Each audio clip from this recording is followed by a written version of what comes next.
матушка земля. Для меня святая Русь. Матушка земля, белая березонька. Для меня святая Русь, для других занозонька. Матушка земля, белая березонька. Для меня святая Русь, для других занозонька. Матушка земля, белая березонька. Для меня святая Русь, для других занозонька.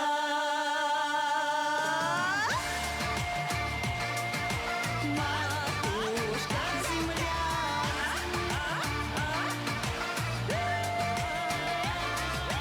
Матушка земля. Матушка земля, для других занозонька.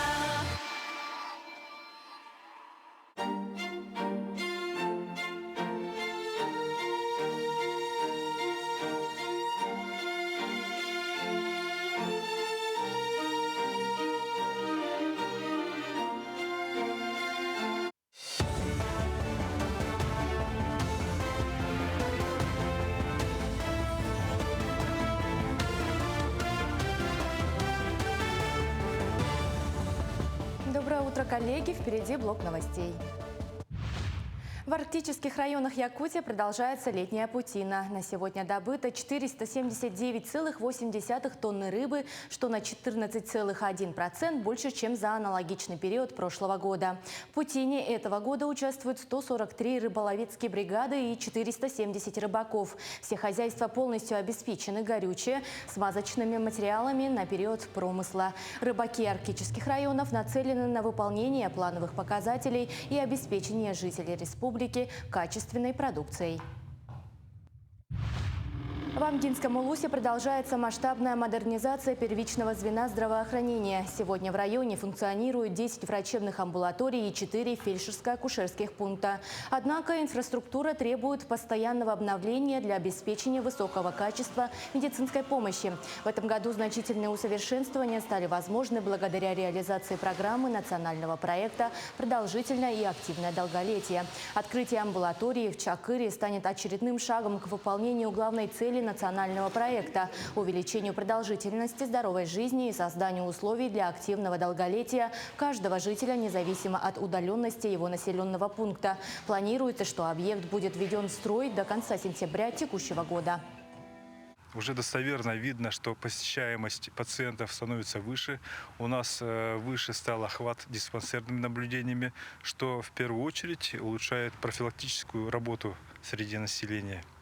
После постройки врачебной амбулатории в Чакырском наследии далее у нас в плане стоит постройка фельдшерско-акушерского пункта в отдаленном поселке Сатагай. Мы с нетерпением ждем постройки всех наших объектов, всех наших структурных подразделений, поскольку новое здание, вообще комфортное пребывание условий для пациентов и врачей значительно улучшает качество и своевременность медицинской помощи не только в Амгинском районе, но и вообще для медицины в целом. Улус не остался в стороне федеральной акции «Вода России». Множество работников организаций и предприятий Улусного центра вышли на уборку берега реки Вилюй. Также присоединились воспитанники летних лагерей. Каждая рабочая сила ускорила процесс, и всего за час большая территория стала ухоженнее и чище. Добавлю, что субботники Верхневилюйске проводятся несколько раз в год. Проводится с 2014 года. И с тех пор каждый год население Верхневилюйского улуса проводят работы по уборке берегов озер, рек от мусора и хлама. Участники акции «Вода России» являются примером, как относиться к экологии и к водным объектам нашего улуса. Подают пример подрастающему поколению. В самом разгаре сезон сбора урожая. Пока дачники только пожинают плоды своих трудов, юные аграрии подводят первые итоги своей работы на выставке-конкурсе «Урожай-2026». Лидеров выявляют в 4 основных номинациях: овощеводство и картофелеводство, плодово-ягодные культуры, декоративное цветоводство и ландшафтный дизайн. Немаловажным является и мастерство выращивания экзотических культур. В составе команд не только дети, но и их наставники. За звание лучших борются 19 образовательных учреждений, включая агроспециализированные школы. Мы почти каждый год участвуем в республиканском конкурсе «Урожай». И в 2024 году мы заняли 1 место, а в выставочном 2 место заняли. Выращиваем смородину свою домашнюю и вот якутянка, сорт. Делаем суп быстрого приготовления, так как у нас есть скот, и делаем суп из мини. Строители возводят каркас амфитеатра в Ленском парке «Аюр». Полукруглая трибуна с 4 рядами сидений расположится напротив сцены. В недалеком будущем здесь с комфортом разместятся 300 зрителей. Построить амфитеатр планируют до конца сентября. Параллельно продолжают укладку декоративной плитки. Ландшафтные работы выполнены на 70%. Готова площадка под строительство кафе. К ней подвели электрические сети и септик. Благоустройство северной части Ленского парка идет по графику. Это будет монолитное такое бетонное сооружение, достаточно прочное, антивандальное. Но сами сиденья будут выполнены из дерева, достаточно, в таком стиле, в котором будут выполнены все остальные мафы, которые здесь будут на этой площади находиться. Это были все новости. До встречи в дальнейших эфирах.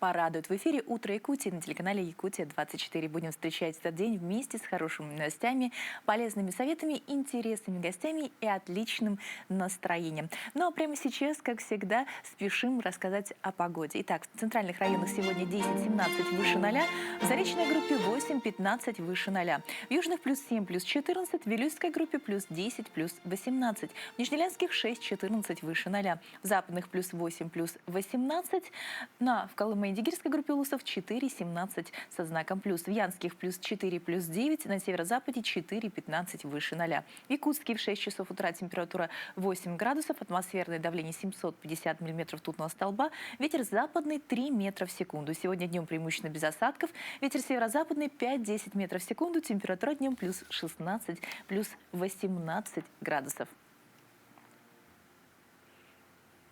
Ну а теперь давайте разбудим не только мысли, но и тело. Сегодня у нас танцевальная зарядка. Несколько простых зажигательных движений помогут взбодриться, разогнать сон и зарядиться энергией. Вставайте вместе с нами, повторяйте движения и начинайте утро активно и с отличным настроением.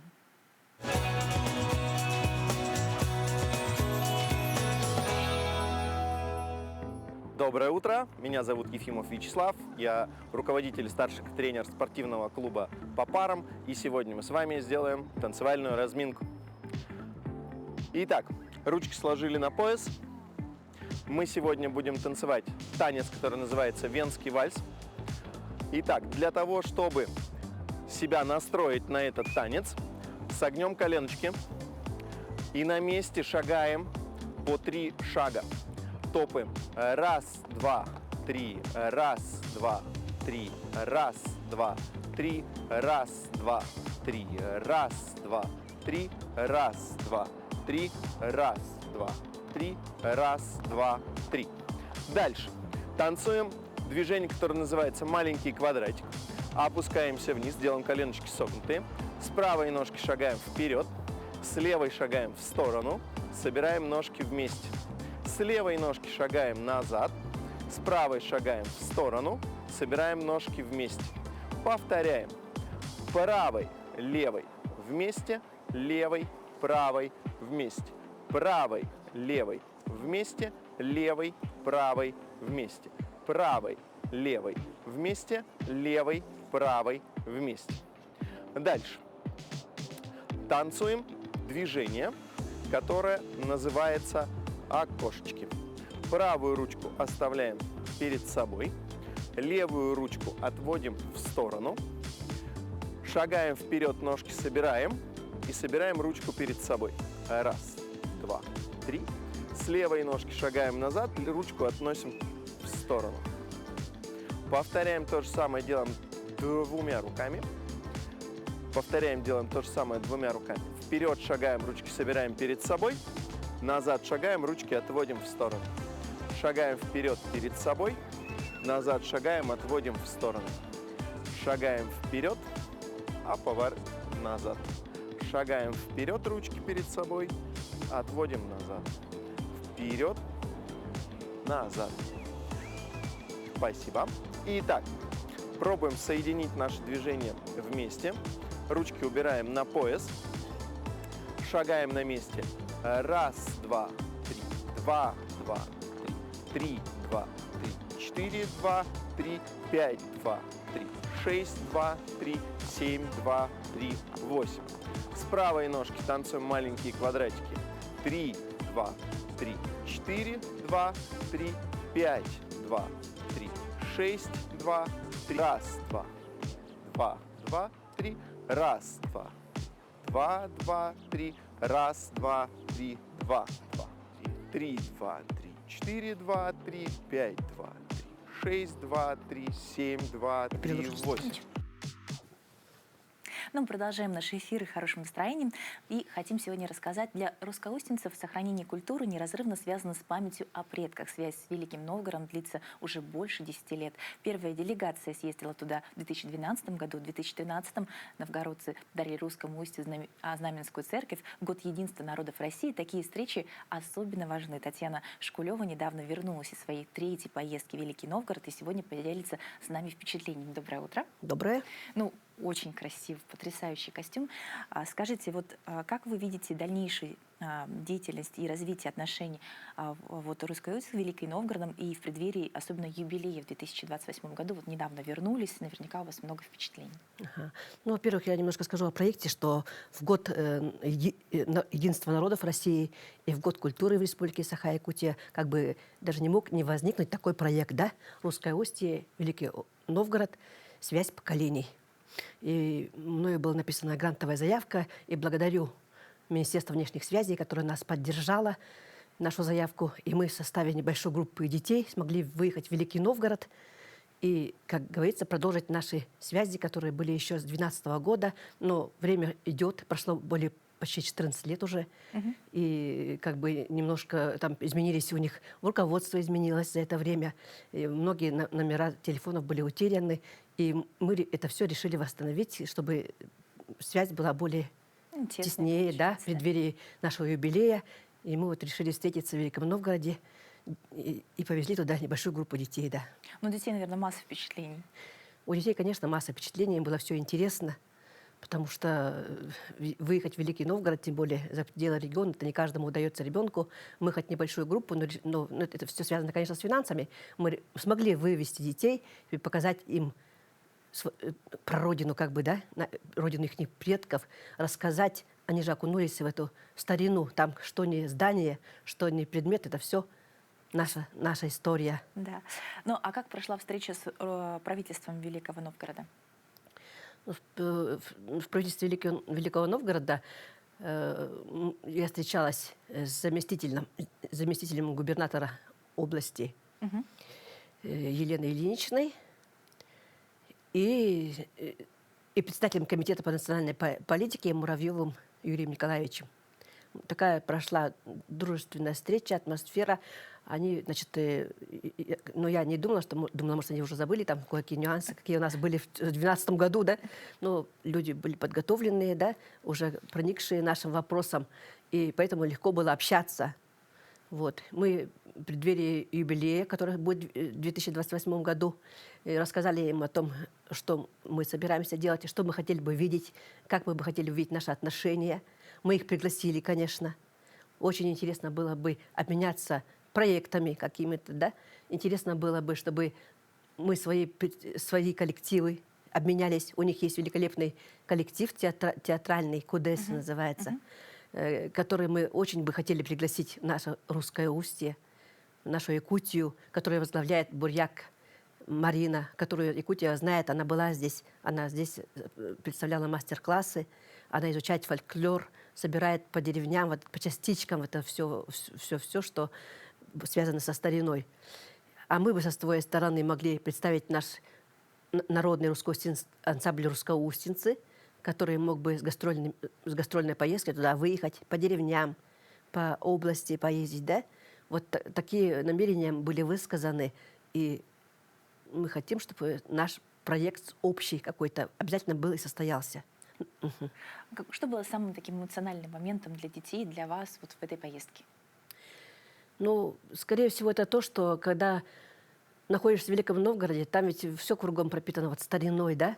И когда стоишь у стен Новгородского Кремля, то, конечно, не могут не навеяться мысли о том, что когда-то здесь был и Александр Невский, и Иван Грозный. Когда-то здесь были наши предки, которые также прикасались к этим же стенам новгородским. И вот эта старина, она, конечно, навеивает много мыслей. Навеивает то, что а как будет в будущем, чтобы наши праправнуки и внуки тоже всегда могли прикасаться к этой новгородской землице, и туда съездить, да, чтобы эта связь никаким образом не была прервана, конечно же, в первую очередь. Вот какие традиции удалось сохранить у нас, да, вот в Якутии, да, и с чем познакомить детей в поездке?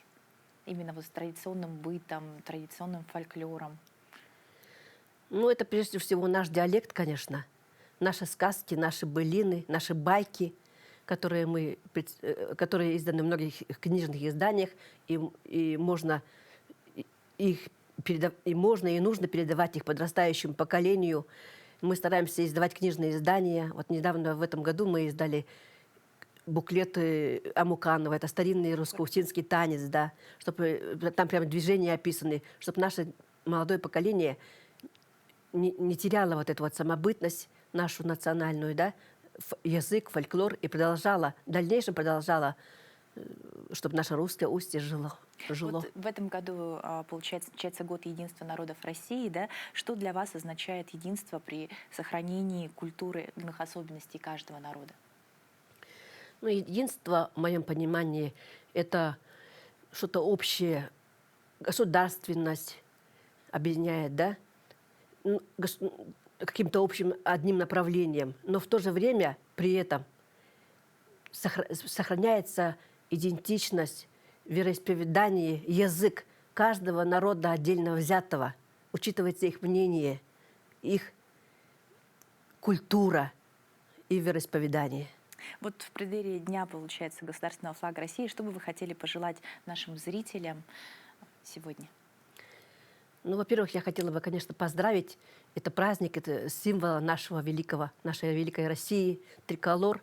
Конечно же, надо знать о том, что означает триколор. Это же тоже наша история. Наша история. И чтобы был мир на земле, в первую очередь. Чтобы мир на земле наступил, скорее прекратились эти войны. И чтобы люди были здоровы. Поздравляю всех с нашим символом, с Днем флага. Спасибо большое за пожелания. Ну, желаем вашему коллективу чаще выезжать, чтобы детей было с каждым годом как можно больше интересующих, была возможность, конечно, сохранить родную культуру. Спасибо. Дорогие друзья, мы продолжаем наш эфир, нашей постоянной рубрикой «Даты и события». Узнаем, чем знаменателен сегодняшний день еще, какие знаменательные даты произошли в истории. Смотрим. Все. Спасибо большое. На календаре 21 августа. Сегодня отмечают День офицера России. По народному календарю православные в этот день отмечают память епископа Мирона Критского. На Руси Мирона называли ветрогоном, потому что в его праздник нередко случались сильные ветры. Также делали прогнозы на осень. Если дуют спокойные ветры-тиховики, осень будет солнечной. Если случается буря, сентябрь ожидается ненастным. Если вдруг на Мирона выпадал иней, значит, следующим летом можно было надеяться на хороший урожай. Это день в истории. В 1911 году в этот день из Лувра похищена знаменитая Джаконда. В 1957 году осуществлен запуск первой советской межконтинентальной баллистической ракеты Р-7. В 1968 году, 21 августа, в Чехословакию введены войска стран Варшавского договора. В 1991 году в Москве потерпел поражение августовский путч ГКЧП. В этот день родились Петр Плетнев, русский поэт, критик, профессор; Леонид Андреев, русский писатель Серебряного века; Сергей Бирюзов, советский военачальник, маршал и герой Советского Союза; Вия Артмани, советская и латвийская актриса театра и кино, народная артистка Советского Союза; Юрий Энтин, советский российский поэт-песенник, драматург, сценарист. Также в этот день родился Николай Валуев, российский боксер, профессионал, политик и общественный деятель. Именины в этот день у Германа, Григория, Емельяна, Иосифа, Леонида, Мирона, Моисея, Николая и Федора.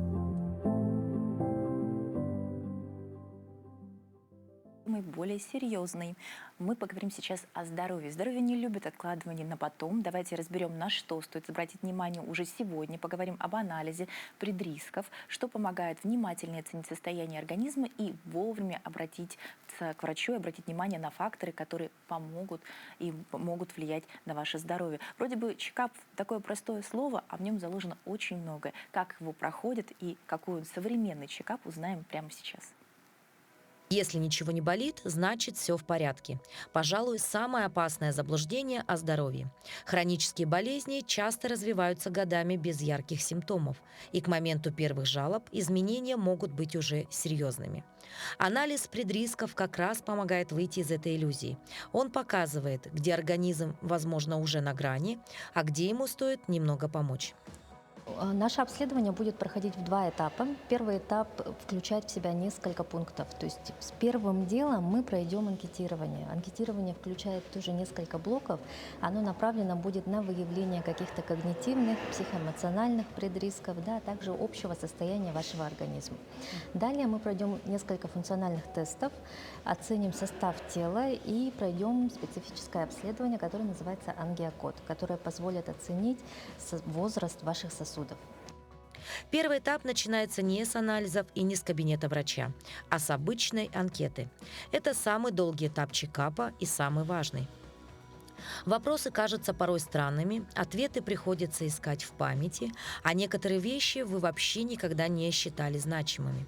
Например, вопрос про соль помогает оценить риск гипертонии, а про одышку – заметить первые сигналы проблем с сердцем. Здесь оценивают то, что напрямую влияет на риск болезней. Это характер питания, уровень физической активности, наличие вредных привычек, режим сна и отдыха. В анкету включены вопросы, которые помогают выявить уровень стресса, тревожности, депрессии, а ведь они сами по себе являются значимыми факторами риска. Следующий этап – это расчет биологического возраста. Здесь все попроще. Важно измерить ваш рост, вес, окружность талии и бедер, а также силу хвата. Особенно важна окружность талии, ведь висцеральный жир – это один из главных маркеров ускоренного старения. Биологический возраст – это не про то, чтобы напугать цифрами, а про то, чтобы раньше увидеть риски. Его считают не ради одной цифры, а чтобы понять, какие системы организма стареют быстрее, а на что нужно обратить внимание уже сегодня. Значит, сейчас мы можем оценить соотношение мышечной, жировой ткани, посмотреть на то, насколько плотные кости, оценить обмен веществ. И все это можно сделать благодаря нашему аппарату, который называется МИДАС. Вот так. Вот такое заключение уже есть спустя короткое время, да, и уже можно, в принципе, задуматься о чем-то. Я думаю, что многим из вас, если пройти это, вы также узнаете о себе что-то новое, да. Но, в принципе, здесь для меня-то ничего нового, но просто интересно, как это все выглядит с точки зрения медицины. Отправляемся в следующий кабинет. Следующий этап – это тестирование в кабинете функциональной диагностики. Здесь необходимо пройти тесты на баланс и гибкость. Сердечно-сосудистые заболевания – это главная причина смертности, и часто они развиваются незаметно. Но сегодня врачи могут заглянуть в состояние сосудов без сложных процедур. Оказывается, наши сосуды могут быть значительно старше вас, и это можно измерить всего лишь за 5 минут. Ангиокод считывает волну и показывает реальные риски, даже если у вас нет жалоб. Сейчас мы пройдем оценку именно ваших сосудов. То есть аппарат ангиокод будет измерять эластичность сосудов, посмотрит, насколько хорошо восстанавливается тонус сосудов. И таким образом выведет в итоге биологический возраст сосудов. Очень интересно. Такое исследование встретишь не везде, правильно? Да. Давайте приступим. Так, хорошо. Что я должна делать? В данный момент такое обследование можно пройти только здесь, в городе Якутске. В дальнейшем, конечно, планируется расширение именно Центра медицины здорового долголетия, но пока что обследование проводится здесь. А в каком возрасте вы уже советовали бы прийти на подобный чекап? Здесь нет каких-либо возрастных ограничений, то есть если человеку уже есть 18 лет, он может подойти и провериться. Бывает, потому что состояние сосудов, оно действительно не соответствует возрасту, то есть даже у молодых людей может быть преждевременное старение сосудов. Тем более, если человек, например, много курит, если у него образ жизни такой, что сопровождается большим количеством стресса, неправильным режимом сна и так далее, я бы все-таки посоветовала подойти и провериться. По результатам обследования формируется паспорт с оценкой биологического возраста и скорости старения. Даются персональные рекомендации по улучшению показателей, а в случае серьезных отклонений вас направляют на второй этап. Но это уже совсем другая история. Чекап не ставит диагнозы, он показывает риски. Это как техосмотр для организма. Ты не ждешь поломки, а проверяешь, где может начаться износ. Вместо того, чтобы лечить последствия, ты заранее видишь, на что нужно обратить внимание, будь то питание, стресс, наследственность, уровень сахара или холестерина. Главная цель чекапа – не напугать, а дать инструменты, скорректировать питание, добавить движение, а, возможно, начать наблюдение у врача. Самое главное – найти время и посетить Республиканский центр общественного здоровья и медицинской профилактики. Теперь мы знаем, как защитить свое здоровье и с чего начать.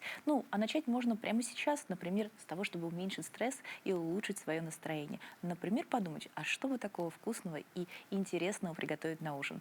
Добавив в наше утро немного вкуса и домашнего тепла, сегодня готовим блюдо, которое легко повторить на собственной кухне. Это жаркое, простые продукты, понятный рецепт и результат, который обязательно понравится близким.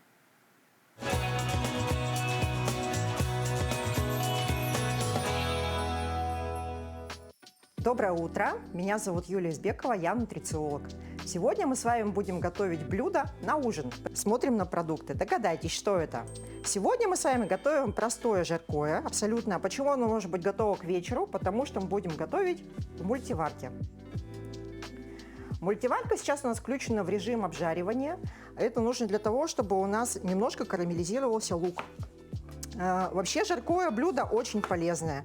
Его классически готовят в России из свинины, это абсолютно правильно. Свинина – это мясо, которое исключительно выступает из всех красных сортов тем, что оно содержит в своем составе незаменимую кислоту триптофан, которая нужна нам для того, чтобы у нас вырабатывалось хорошее настроение. Также в свинине содержится большое количество селена. Селен нужен для того, чтобы у нас нормально работал гормональный фон. Поэтому все бредни о том, что свинина вредна, это действительно бредни. Ее нужно есть, просто вот смотрите, в данном случае у нас кусочек из шеи, он достаточно жирный. Если у вас есть проблемы избыточного веса или повышенного артериального давления, обязательно срезайте вот эти вот кусочки. Такие, жиринки, которые крупные, чтобы количество жира минимизировать. Вот, далее мы, получается, свининку нарезаем стандартными кубиками. Закидываем ее к лучку. Меняем досочку. Картошка в этом блюде нужна для того, чтобы восполнять что? Калий. И, конечно же, это углеводы. Калий нужен для того, чтобы наши сосуды работали хорошо. А углеводы нужны для того, чтобы у нас был запас энергии. Картошка очень хорошо насыщает. Есть такое мнение, что картофель нельзя людям, у которых есть, допустим, сахарный диабет, который зависит от уровня сахара. В этом случае вам это блюдо нужно кушать с аккуратностью, либо, допустим, исключить картошку, заменить ее крупами. А так, на самом деле, картофель в остывшем виде, он уже содержит другой тип крахмала, который называется резистентным. Да? Его можно кушать людям с диабетом только в охлажденном виде. Еще раз повторяю, это, например, закусывать селедочку остывшим картофелем, да? Либо там, допустим, делать салат, тот же оливье, почему нет? Питание, оно у нас не заканчивается только в желудке. Основной процесс у человека переваривания пищи происходит в кишечнике, поэтому за состоянием кишечника нужно очень хорошо следить. В этом нам поможет в этом блюде морковка и капуста, которые обладают низкой пищевой ценностью, то есть у них энергетическая ценность низкая, но при этом они содержат в себе достаточно высокое количество пищевых волокон. Морковка, как вы помните, богата каротинами и витамином А. Это нужно нам для того, чтобы у нас... Вот сразу засыпаем все специи. У нас они сегодня простые: соль, кориандр, черный перец и лавровый лист. Как же без него? Потом добавляем чуть-чуть водички. Из мяса будет выходить бульон, поэтому воды делать много не нужно. И закрываем крышечкой. У нас прошло порядка 40 минут. Наше жаркое готово. Осталось его только перемешать и сервировать. Накладываем так, чтобы с бульончиком и чтобы все овощи распределились равномерно. Вот. Так, миска побольше.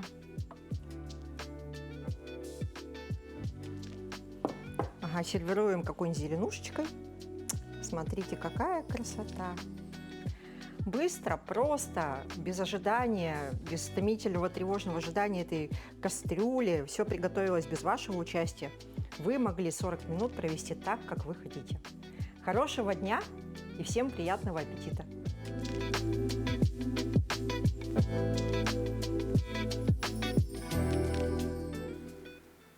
Ну, очень просто и очень аппетитно. Всем еще раз доброго утра, отличного настроения, ну и приятного аппетита, если завтракаете. Но утро должно быть не только бодрым, но и добрым. У нас сегодня по-настоящему трогательная и сильная история о верности, мужестве и о псе, который стал настоящим бойцом. Речь о Папайе, знаменитом четвероногом герое. Он вернулся с передовой и теперь отдыхает в Северной Осетии после 2 лет на специальной военной операции. Это не просто пес, а полноправный член экипажа БМП. Представляешь, он сам запрыгивает на броню или внутрь машины, свободно лазает по всей технике от десантного отделения до башни и места механика. Папай ездит буквально на всем, что движется, на гусеничной и колесной технике, а иногда даже на мотоциклах. Но больше всего он любит кататься на крыше или капоте, сам туда забирается, потому что ему просто нравится. А путь Папая к этой команде был непростым. Сначала он кочевал от одного бойца к другому, все изменилось после того, как погиб его хозяин. Тогда пса спас штурмовик из Северной Осетии с позывным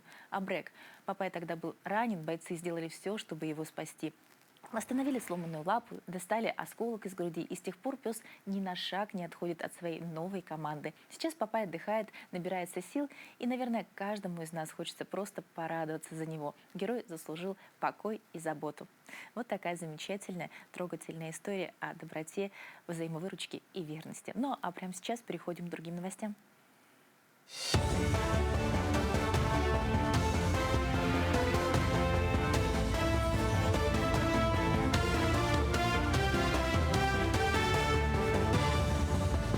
Доброе утро, коллеги! Впереди блок новостей.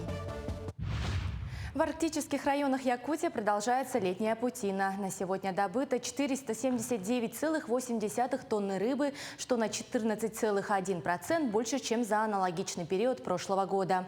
В паутине этого года участвуют 143 рыболовецкие бригады и 470 рыбаков. Все хозяйства полностью обеспечены горючее, смазочными материалами на период промысла. Рыбаки арктических районов нацелены на выполнение плановых показателей и обеспечение жителей республики качественной продукцией.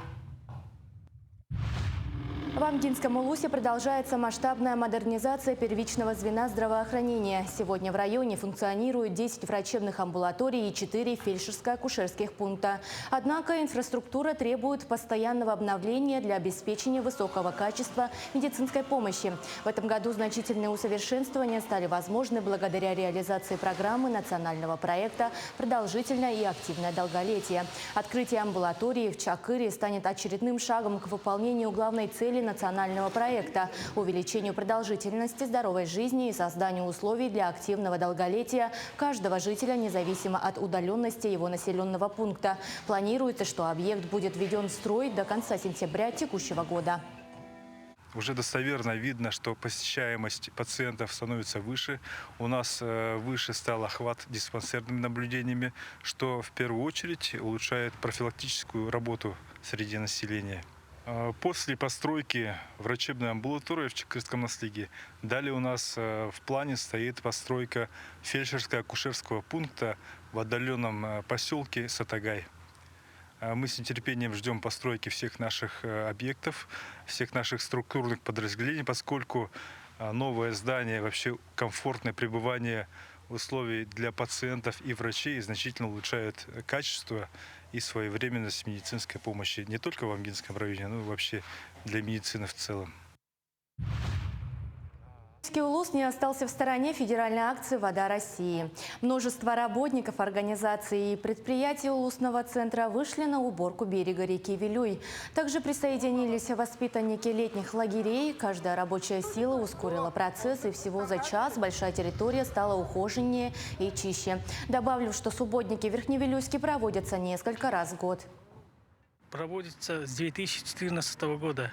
И с тех пор каждый год население Верхневилюйского улуса проводят работы по уборке берегов озер, рек от мусора и хлама.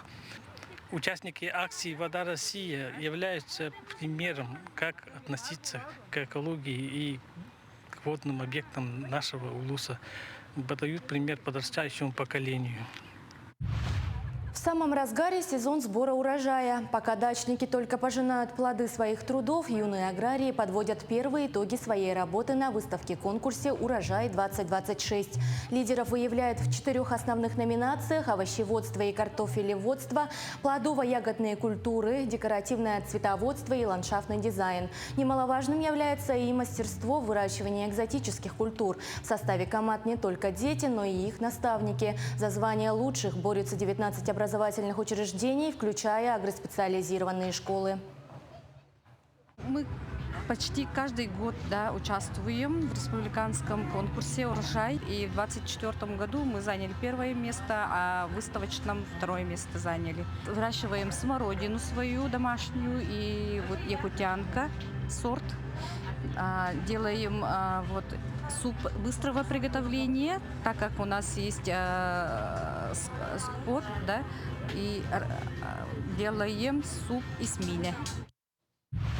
Строители возводят каркас амфитеатра в Ленском парке «Аюр». Полукруглая трибуна с 4 рядами сидений расположится напротив сцены. В недалеком будущем здесь с комфортом разместятся 300 зрителей. Построить амфитеатр планируют до конца сентября. Параллельно продолжают укладку декоративной плитки. Ландшафтные работы выполнены на 70%. Готова площадка под строительство кафе. К ней подвели электрические сети и септик. Благоустройство северной части Ленского парка идет по графику. Это будет монолитное такое бетонное сооружение, достаточно прочное, антивандальное. Но сами сиденья будут выполнены из дерева, достаточно, в таком стиле, в котором будут выполнены все остальные мафы, которые здесь будут на этой площади находиться. Это были все новости. До встречи в дальнейших эфирах. Вообще осень – интересная пора, наступает новый учебный сезон. Студенты готовятся к занятиям, а выпускники – к поступлению. И многие все чаще выбирают зарубежные вузы. Сегодня расскажем об одном из них. Наш корреспондент посетила международный кампус Пекинского технологического института Чуае. БИТ основан в 1940 году, входит в элитные госпрограммы Китая и занимает 1-е место в стране по качеству обучения иностранцев. Подробности в нашем сюжете.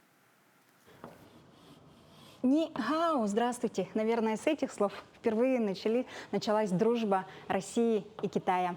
Наверное, и с этих слов начался совместный проект Пекинского политехнического института и Московского Бауманского технического университета. Они работают с 2021 года вместе, но в городе Чжухае в прошлом году они открыли филиал, где обучают детей и на китайском языке, и на русском языке. Обучают фундаментальные технические науки и делают совместные проекты. Два учебных заведения на протяжении долгого времени ведут углубленное научное сотрудничество, сосредоточив в регионе Большого залива свои сильнейшие инженерные ресурсы. Исследовательское направление здесь тесно связано с передовыми задачами, сделано в Китае, ну а студенты работают не с абстрактными учебными примерами, а с реальными инженерными проблемами и государственными научными проектами. Кирилл Болдырев, профессор направления аэрокосмической информационной инженерии в Джухае. В Китай он приехал построить свою собственную лабораторию квантовых материалов. В России очень сильная школа, которая создает новые теории, которая придумывает новые концепции. У нас в университетах учат нестандартно мыслить, то есть мыслить под другим углом, так как никто другой не смотрит. Китай очень силен в инновациях. Огромное количество ресурсов, много людей и, самое главное, очень четкая структура. Вот эта структурность, она позволяет из вот этого вот хаоса, который создают, например, русские ученые, да, они создают концепции, а вы можете эти концепции взять и собрать в готовый продукт. И я считаю, что сотрудничество Китая и России – это просто идеальное партнерство. Разницу в учебе отмечает и Кирилл Панков, выпускник университета имени Плеханова. В прошлом году он поступил на магистратуру в Джухае. Обучение проходит на английском языке, но активно изучает и китайский язык. Молодой человек сейчас активно и заинтересован искусственным интеллектом. Когда я приехал сюда, почти все наши предметы, почти все преподаватели, они смотрят, рассказывают про искусственный интеллект, пытаются нас заинтересовать. Ши Линь изучает русский язык меньше года. Признается, что русский сложный язык, но он намерен на большее. Ему предстоит учеба в университете Баумана в Москве.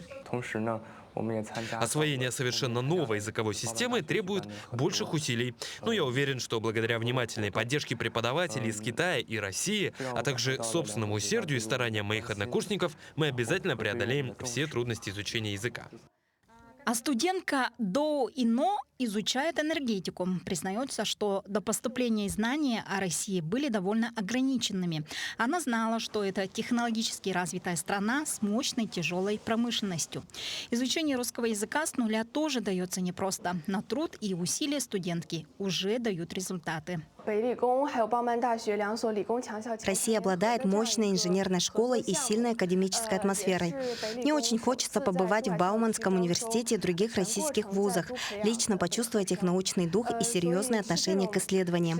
Я надеюсь, что обучение за рубежом поможет мне повысить профессиональный уровень, расширить международный кругозор, улучшить владение русским языком и глубже участвовать в культурном обмене между нашими странами. Я очень этого жду. В прошлом учебном году в главном кампусе и кампусе Джухая обучались более 200 российских студентов. В этом году надеется привлечь еще больше студентов из России. А в Джухайском университете студенты участвуют в единственном, можно так сказать, да, во всем Китае конкурсе «Формула студент», то есть конкурс гоночных машин. И вот эта машина 5-го поколения. В 25-м году студенты, вот эти ребята, выиграли этот очень престижный в Китае конкурс. И полностью каждая деталька, каждый болт, каждое крепление, все это делается в этом Джухайском техническом университете. А студенты, они сборная.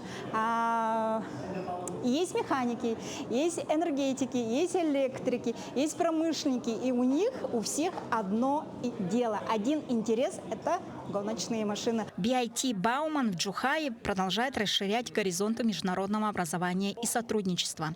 Планируется увеличение набора на ближайшие годы и развитие новых программ обмена и совместных исследований. Александра Хлопкова, Олег Колесов, Джухай, Гуандун. Ну, перед началом учебного года у родителей возникает еще один очень важный вопрос. И, конечно, задача – выбрать для ребенка кружок или секцию. Вариантов много, но важно понять, что действительно подойдет именно вашему ребенку, а не просто нравится взрослым. Как учитывать возраст, интересы и нагрузку ребенка при выборе занятий? Разберемся с нашим утренним гостем в студии Охотина Анастасия, тренер по легкой атлетике ДЮСШ номер 4. Доброе утро. Доброе утро. Ну, с чего вообще начать выбор секции для ребенка? Это, наверное, самый главный вопрос для всех. Ну да, конечно же, нужно всегда спрашивать ребенка, чем он хочет заниматься.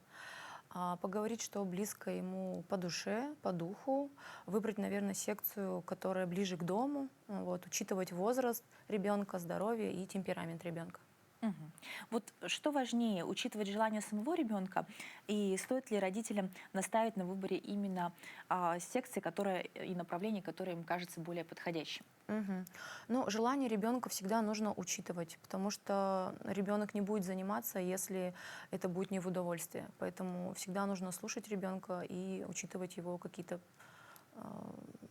ну, чем он хочет заниматься. Ну, сейчас такая частая проблема, что ребенок сам не знает, чего он хочет и куда он хочет идти, или вообще ничего не хочет, хочет сидеть в телефоне. Вот как понять, какой вид занятий подойдет ребенку по возрасту и уровню нагрузки? Мгм. Учитывать возраст ребенка нужно обязательно, потому что от 3 до 5 лет это, конечно же, подойдет больше танцы, гимнастика, плавание. От 6 до 10 лет это, конечно же, какие-то боевые искусства. А с 11 до 15 лет это больше командные виды спорта, и нагрузка должна быть обязательно посильная ребенку. Мгм. Вот как понять после первых занятий, что секция действительно подходит моему ребенку? Ну, ребенок будет, наверное, больше говорить об этом, спросить у него, как прошли занятия, больше общаться с ребенком. Все равно, если ребенку понравится, он будет постоянно как бы рассказывать об этом, будет просить на тренировки его отвести. Ну вот как-то. Мгм. Стоит ли отдавать ребенка в секцию ради будущих достижений, вот именно спортивных результатов? Ну, лучше выбирать то, что лучше нравится и по душе ребенку, потому что если будет интерес, будут и результаты, Мгм. и достижения. Вот часто бывает, что ребенок ходил, да, и резко вот потерял интерес. Что в этой ситуации делать? Ну, наверное, как-то больше разговаривать с ребенком. Если потерял интерес, то как-то мотивировать или попробовать выбрать. Вообще ребенок может заниматься как бы 2-3 секциями одновременно. Если больше, это уже как бы перебор. А так, мне кажется, ну куда-то еще сводить ребенка. Вот если есть 2-3 секции, не будет ли это слишком большой нагрузкой? И если мы говорим о спортивных результатах, вот как определиться с выбором, какую секцию все-таки оставить, чтобы это было не во вред учебе? Ну, наверное, 2-3 секции это нормально, если ребенок успевает и если ему нравится. Если, конечно, тяжело больше разговаривать, если накопилась усталость там, или как-то ему тяжело, то, конечно, снизить нагрузку, поговорить с тренером и выбрать иной вид спорта, который ему подходит больше по душе. Мгм. Вот часто говорят о том, что успех — это залог из-за темперамента, да? Вот как это понять и как это проявляется, например, в спорте, в легкой атлетике? Ну, например, если вот ребенок очень застенчивый, то это более индивидуальный вид спорта. И если он такой, ну, как бы общительный, то это больше командный вид спорта. Даже можно определить по детской площадке. Если ребенок больше тянется с ребятами, ему хочется больше, там, как-то больше, ну, видно, что он общительный, хочет больше с детьми общаться, то это больше командный вид спорта. А если он один сидит, играет, или там 1-2 человека, то это больше индивидуальный вид спорта подходит. Мгм. Вот если мы попадаем в детскую юношескую школу, да, там же Мгм. много секций. Вот Мгм. как определиться, в какие периоды проходит отбор, чтобы успеть вот к этому учебному году? Ну, у нас успеть. Ну, в августе, в сентябре как подойти? Да, у нас как бы отбор начинается с августа, поэтому можно будет подойти в августе, записаться в нашу школу. У нас есть конкурс, пройти конкурс, и в сентябре, с 1 сентября, как начинается учебное занятие, так и начинается тренировочное Вот занятие. в США, Да, получается. Ну, как вы бы порекомендовали вот отдать все-таки с 1 сентября, с первоклашек сразу в секции, чтобы они адаптировались, или все-таки подождать и прийти чуть попозже, если ребенок сам не проявляет интереса пока? Всегда есть, везде есть пробные занятия, поэтому можно прийти, попробовать. Ребенку всегда очень нравится, когда на тренировках дружная команда, дружная группа, хороший тренер. Тренер должен всегда спокойно объяснять, с детьми общаться, ну, хорошо как бы коммуницировать, общаться. И когда ребенку нравится такая комфортная обстановка, он обязательно вернется на тренировки. Спасибо большое. На что бы вы пожелали родителям обращать внимание, чтобы ребенок достигал успехов и развивался лучше? Ну, наверное, смотреть на его какие-то предпочтения, всегда слушать своего ребенка, обязательно прислушиваться к его желаниям и, ну, наверное, как-то что больше нравится, куда больше, и изучать своего ребенка. Если что ему больше нравится, в то направление и идти тренироваться. Спасибо большое. Спасибо большое. Желаю, чтобы в этом году набор был успешным, чтобы Спасибо большое. все прошло хорошо, ну и, конечно, больше активных, хороших детей. Спасибо Дорогие большое. друзья, на этом наша неделя рабочая заканчивается. Всем удачного рабочего дня, хорошего настроения, с наступающим праздником. 22 августа отмечается День государственного флага Российской Федерации. Ну а увидимся с вами, как всегда, в понедельник. До новых встреч. Ну, а, кстати, напоминаю, что у нас есть Телеграм и Макс, где все выходные будут тоже новости.